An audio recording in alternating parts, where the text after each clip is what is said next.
Periphery से central side force generate होता है, साइड से सेंट्रल की ओर फोर्स जनरेट होता है।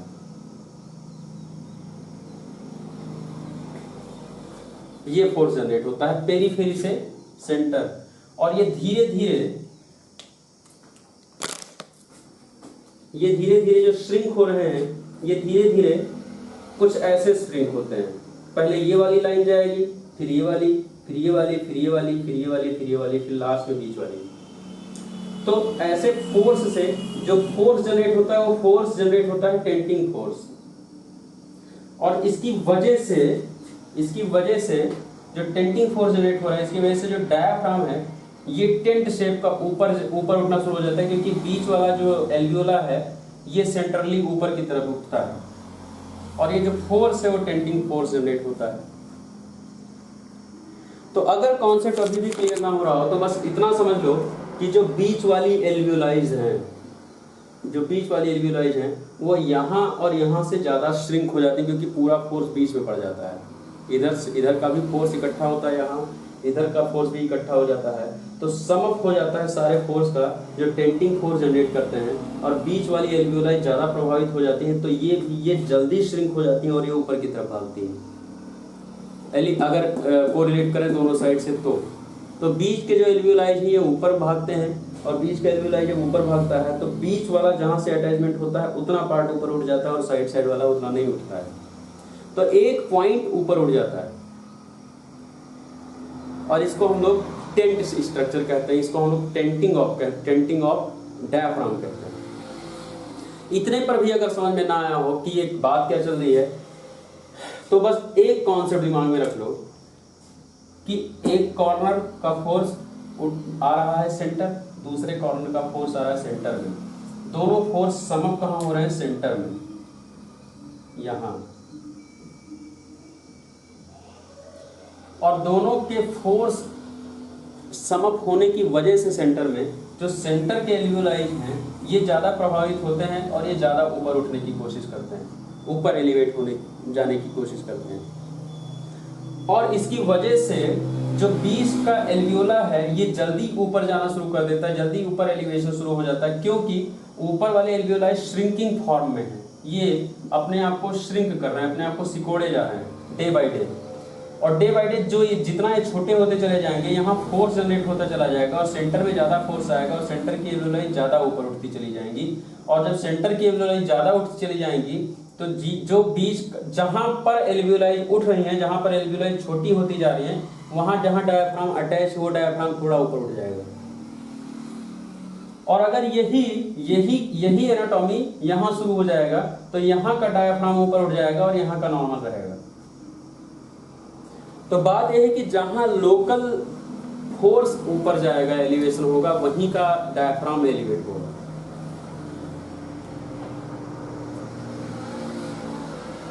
टेंटिंग ऑफ डायाफ्राम तुम लोगों का कुछ क्लियर नहीं हो पा रहा है, या कुछ क्लियर हो रहा है?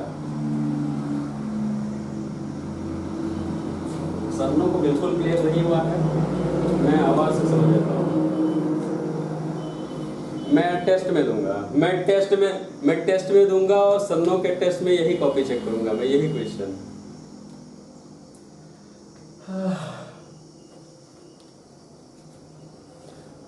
तो ये जो टेंटिंग ऑफ डायाफ्राम है ये मिलता है लंग कोलैप्स में।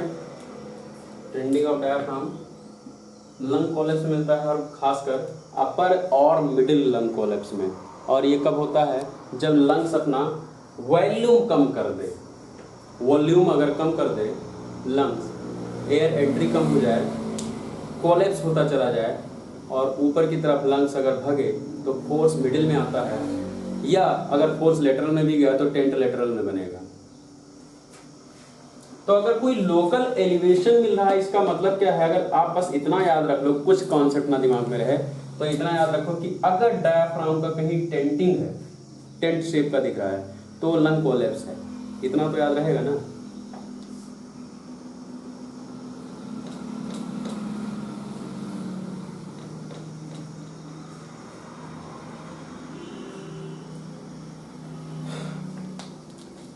फिर कुछ कॉन्सेप्ट्स और हैं, फोर्थ कॉन्सेप्ट, जहां डायाफ्राम में हमें और क्या देखना चाहिए, air under diaphragm. Fourth concept, air under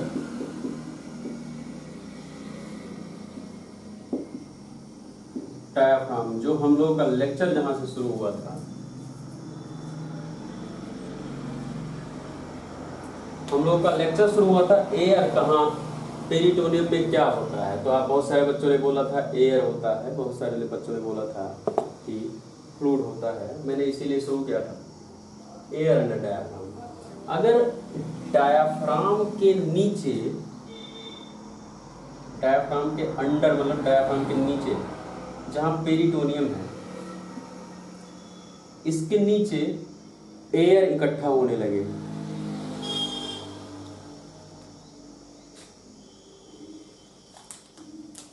ये डायाफ्राम का बॉर्डर है, इंटीरियर बॉर्डर, और इसके नीचे यहाँ एयर इकट्ठा होने लगे, यहाँ एयर दिखने लग जाए, एयर बबल दिखने लग जाए जो पेरिटोनियम में है। अगर डायाफ्राम के नीचे है एयर तो पेरिटोनियम में ही होगा, क्योंकि डायाफ्राम के नीचे पेरिटोनियम अटैच्ड है।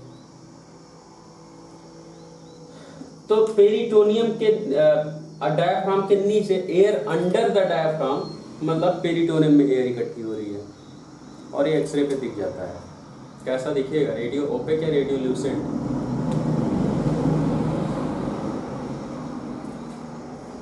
डायाफ्राम वाला, डायाफ्राम का डेंसिटी कितना होता है पता है?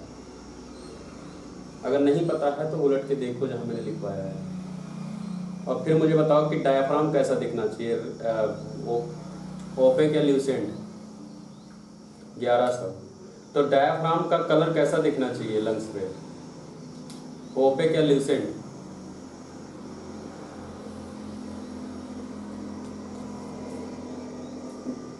डायाफ्राम का कलर ओपेक दिखना चाहिए, ओपेक दिखना चाहिए। और अगर जो डायाफ्राम है, मैं मान लूं कि डायाफ्राम ये है, ये डायाफ्राम है, आपको ओपेक दिख रहा है, और इसके पेरिटोनियल एरिया में एयर बबल है, एयर बबल, ये दो हो सकते हैं या फिर एक ही हो सकता है, एयर बबल एक ही साइड हो सकता है।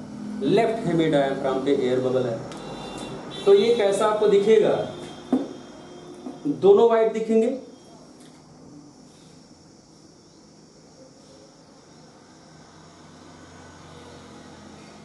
कहाँ गए तुम लोग? दोनों वाइट दिखेंगे या दोनों ब्लैक दिखेंगे, कैसे दिखेंगे?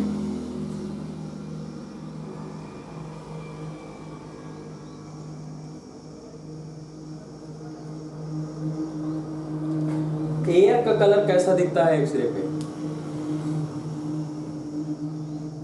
काला, काला दिखता है, और डायाफ्राम रेडियो ओपेक दिखता है। तो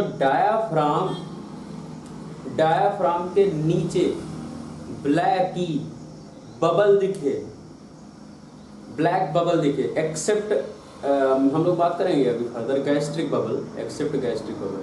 अगर और कोई बबल दिखे जहां, तो वो क्या है, एयर फिल्ट्रेशन है। अगर ब्लैक स्पॉट दिखे तो एयर फिलिंग है। और डायाफ्राम के नीचे एयर फिलिंग कोई चांस नहीं है, without any pathological chance, without any pathological disorder.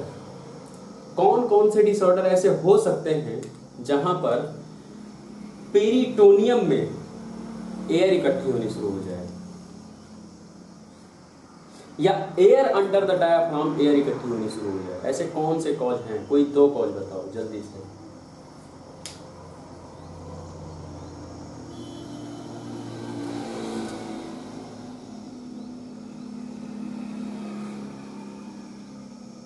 Very good. The commonest cause is perforation of GIT. Perforation मतलब क्या है, होल बन जाना, परफोरेट हो जाना किसी एक स्पेशली ऑर्गन में। और सबसे कॉमनेस्ट परफोरेशन पता है कौन सा है? डियोडिनल परफोरेशन।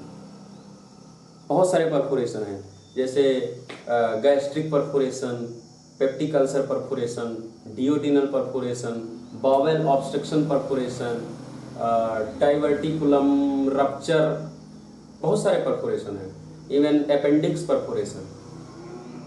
परफोरेशन मतलब क्या है, जैसे ये स्टमक है, ये सारा फिगर इसी टॉपिक के लिए बना हुआ है, ये स्टमक है, और स्टमक में अगर अल्सर है किसी को और धीरे धीरे एसिड ने स्टमक के वॉल को कट कर दिया या एसिड की वजह से वहाँ इन्फेक्शन हो गया और बैक्टीरिया ने धीरे धीरे उस वॉल को काट के होल क्रिएट कर दिया, यहाँ पंक्चर कर दिया जिसको कह सकते हो। तो यहाँ अगर होल क्रिएट कर दिया, ये होल क्रिएट हो गया, तो अब ये पेरिटोनियल फोल्डिंग और पेरिटोनियल स्पेस से अटैच हो गया। तो जो यहाँ की एयर है ये अब यहाँ से निकलकर, और एयर हमेशा ऊपर के साइड भागती है, तो एयर कहीं भी निकले वो धीरे धीरे धीरे धीरे ऊपर जाकर डायफ्राम के नीचे ही छिपेगी या वहाँ रुकेगी मैक्सिमम एयर। तो डायफ्राम के नीचे स्पेस पड़ा होता है, स्पेस फिलिंग है, स्पेस है, तो वो एयर स्टमक परफोरेशन मतलब होता है होल, परफोरेशन मतलब होल, पंक्चर। तो परफोरेशन गैस्ट्रिक परफोरेशन हो तो एयर निकलकर यहाँ इकट्ठी हो जाएगी। एक्सरे अगर होगा तो आपको यहाँ बबल दिख जाएगा, एयर की एयर फिलिंग है, एयर अंडर डायफ्राम आ रहा है। डियोडिनल अल्सर हो किसी को, यहाँ डियोडिनल अल्सर हो और डियोडिनम से एयर, यहाँ से भी एयर निकलकर डाइजेस्टिव सिस्टम में एयर होता है क्योंकि हम एयर इनहेल करते हैं, मैंने पहले ही बताया कि हम लोग बाहर से अटैच्ड होते हैं। तो यहाँ से एयर आकर यहाँ इकट्ठी हो सकती है। इंटेस्टाइन से एयर निकलकर इकट्ठी हो सकती है यहाँ पेरिटोनियम, इंटेस्टाइन से पेरिटोनियम में, पेरिटोनियल से डायफ्राम, क्योंकि एयर ऊपर साइड जाता है और अगर ऊपर कोई रास्ता होता तो और ऊपर चली जाती, लेकिन ऊपर रास्ता नहीं जाने का, तो वहीं बैंक हो जाता है, वहीं इकट्ठी हो जाती है। तो एयर अंडर डायफ्राम समझ में आ रहा है कि कैसे होता है, इसमें लंग का कोई इन्वॉल्वेशन नहीं है। अगर डायफ्राम के नीचे एयर फिल्ट्रेशन हो रहा है तो इसका मतलब है कि डाइजेस्टिव सिस्टम कहीं परफोरेट हो रहा है, कहीं डाइजेस्टिव सिस्टम में पंक्चर है किसी वजह से। बहुत बार सर्जरी होती है और अगर ठीक से टाँके ना लगे हो एब्डोमिनल डायफ्राम ऑर्गन्स में, तो एयर पंक्चर होता है, एयर पंक्चराइज होता है और वो एयर निकल कर इकट्ठा होना शुरू हो जाता है। क्लियर है कुछ कॉन्सेप्ट एयर अंडर डायफ्राम? तो ये सारे चांसेस होते हैं कि ये जो कॉन्सेप्ट है, और बहुत बार चेस्ट एक्सरे आप कराते हैं और डायफ्राम तो आपको आता ही आता है, और अगर नीचे का पोर्शन आ रहा है तो बहुत बार एयर अंडर डायफ्राम मिलता है। तो इसका मतलब कंफ्यूज नहीं होना है, इसका मतलब है कि डाइजेस्टिव ऑर्गन में कहीं ना कहीं कोई दिक्कत आ रही है जिसकी वजह से एयर अंडर डायफ्राम आ रहा है। तो ये है एयर अंडर डायफ्राम, इसको हम लोग न्यूमोपेरिटोनियम कहते हैं। जो एयर अंडर डायफ्राम है इसके लिए जो शब्द यूज होता है ये हम लोग कहते हैं न्यूमोपेरिटोनियम।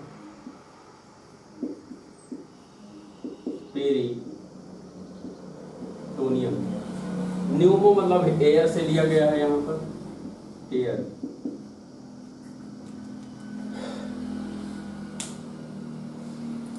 और आसान भाषा में लिखना चाहो तो लिख सकते हो एबनॉर्मल प्रेजेंस ऑफ एयर और other gases, abnormal presence of air और अदर गैसेस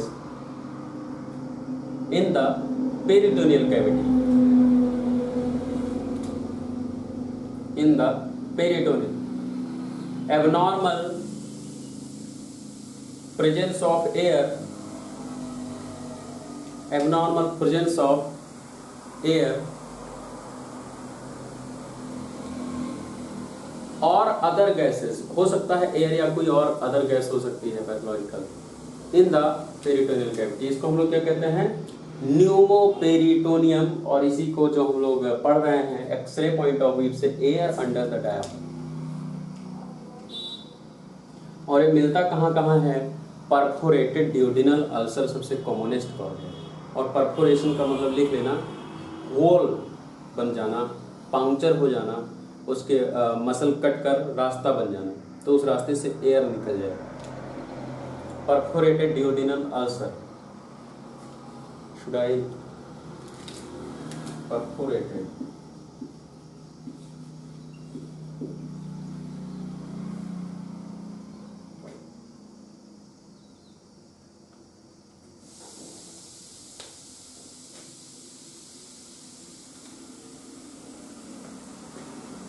जो ये सेटलमेंट है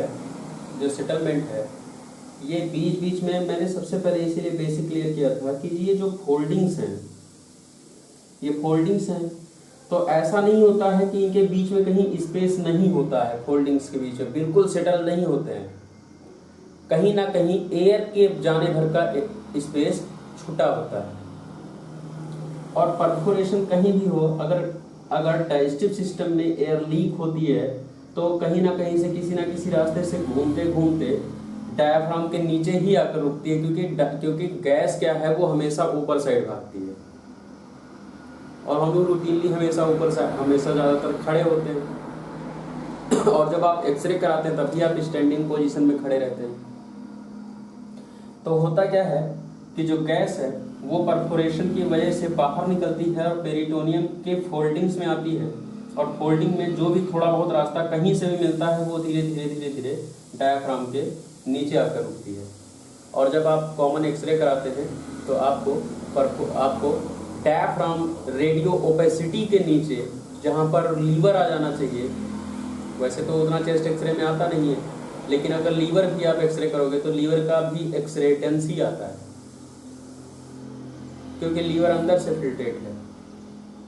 तो इन सब के बीच में एक गोल गोल, या ये कह सकते हो हाफ मून शेप का कुछ ऐसा, जैसे ये वाटर की फीलिंग होती है ऐसे, लेकिन बहुत बार एयर फीलिंग का भी हाफ मून शेप की फीलिंग दिखती है, ब्लैक स्पॉट दिखेगा या राउंड स्पॉट दिखता है, ये होता है एयर फीलिंग का, कि यहाँ हवा भरी हुई है।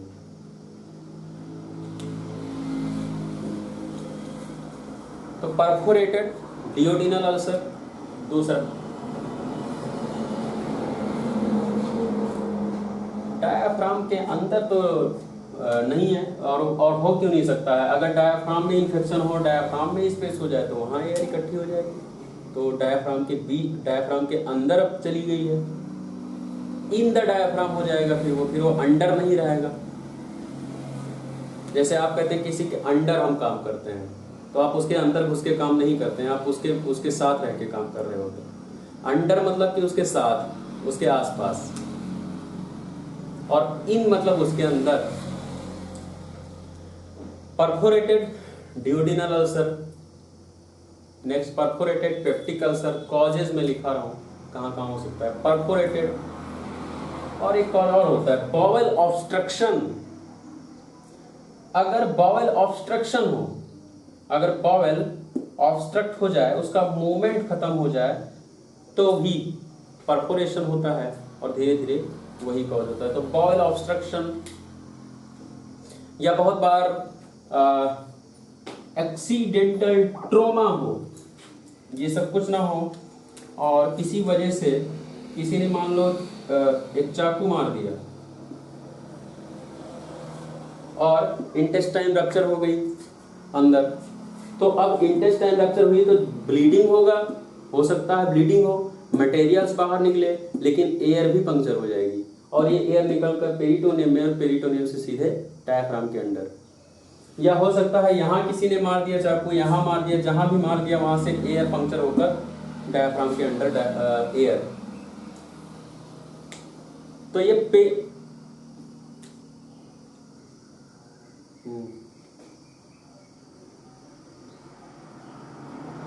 चांसेस मोर साहब, we are Ashish ji, we are studying chest x-ray and talking about chest x-ray. We are not talking about abdominal x-ray. अगर आप किसी पेशेंट का एब्डोमिनल एक्सरे कराओगे तो आपको एब्डोमेन में भी एयर मिलेगी, क्योंकि अगर एयर निकल रही है तो कोई ज़रूरी नहीं कि उतने ही क्वांटिटी में निकले कि इतना हो, वो फिर यहाँ भरेगी, फिर धीरे धीरे यहाँ भरेगी, फिर जो स्पेस होगा वहाँ भरती चली जाएगी स्पेस। लेकिन तब आपको एब्डोमिनल एक्सरे कराना पड़ेगा। हम लोग अभी क्या बात कर रहे हैं, सिर्फ चेस्ट एक्सरे का, जितना हमें चेस्ट पे मिले। We are talking about chest X-ray, और हम लोग डिस्कस कर रहे हैं चेस्ट एक्सरे के पॉइंट्स को। तो हमें एब्डोमेन का वहाँ कुछ दिखेगा ही नहीं। इवन आजकल जो एक्सरेज होते हैं वो तो दिखाते भी नहीं एब्डोमिनल, डायफ्राम, अंडर डायफ्राम कुछ भी, वो तो उतने से ही कट कर देते हैं। भले ही शायद वो उतने पे सेट करके करते हैं कि शायद अंडर डायफ्राम मिलता भी नहीं है। तो हम लोग मैक्सिमम वो पढ़ने की कोशिश कर रहे हैं जो हमें चेस्ट एक्सरे पे मिल जाएगा। अगर हम लोग फ्यूचर में एब्डोमिनल एक्सरे पढ़ेंगे तो हम जरूर इस पे भी डिस्कस करेंगे कि जो एयर हम लोग यहाँ बात करें उसी एयर की बात मैं यहाँ यहाँ यहाँ यहाँ हर जगह करूँगा। तो हवा है, हवा कहीं भी रुक सकती है, उसको आप रोक नहीं सकते कि यहीं पे रहोगे या यहाँ रहोगे। ये बात अलग की है कि एयर हमेशा ऊपर साइड जाता है तो सबसे पहले ऊपर भरेगा, फिर यहाँ जब एयर स्पेस फिल्ड हो जाएगा तब जाएगा कहाँ, नीचे जाएगा, जहाँ जगह बचेगी वहाँ जाएगा। तो उसके लिए आपको एब्डोमिनल एक्सरे कराना पड़ेगा। तो परफोरेशन के बाद क्या था, पेनिट्रेटिंग ट्रॉमा। अगर कोई ऐसा ट्रॉमा हो जो पेनिट्रेट करे, मतलब एंटर करे, मतलब एक होल क्रिएट कर दे बाहर से, ट्रॉमा मतलब चोट। अब वो चाहे किसी के द्वारा दी गई हो या फिजिकली एक्सीडेंटल लग गया हो ट्रॉमा, लेकिन अगर अंदर ऑर्गन पंक्चर हो रहा है तो एयर बाहर आ जाएगा, और वो हो सकता है यहाँ मिल जाए चेस्ट एक्सरे कराने पे। Penetrating trauma. बहुत बार आईबीडी होता है लोगों को, इन्फ्लामेटरी बाउल डिजीज। यहाँ पर इन्फ्लामेटरी बाउल डिजीज होता है।